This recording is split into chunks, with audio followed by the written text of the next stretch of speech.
పేరు చింతకాయల శ్రీని అండి. నేను విశాఖపట్నం నుంచి అమరావతి దాకా పాదయాత్ర చేస్తున్నానండి. ఈ నెల 9వ తారీఖు నుంచి నేను ఈ యాత్ర మొదలు పెట్టానండి. ఈ రోజు నేను 9 రోజులు అవుతుందండి. సామర్లకోట చేరుకున్నానండి కాకినాడ మీదుగా.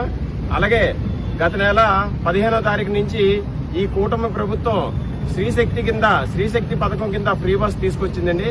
ఈ ఫ్రీ బస్సు తీసుకొచ్చిన కాంచి మా ఆటో డ్రైవర్లకి, మా ఆటో సోదరులకి సక్రమంగా బేరాలు లేక, మాకు సర్వీసులు లేక మా ఆటో డ్రైవర్లు చాలా ఇబ్బంది పడుతున్నామండి.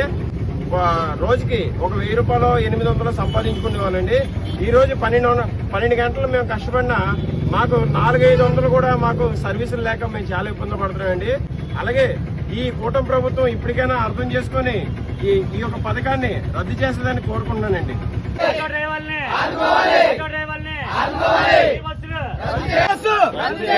ఆటో డ్రైవర్లు ఫ్రీ బస్సు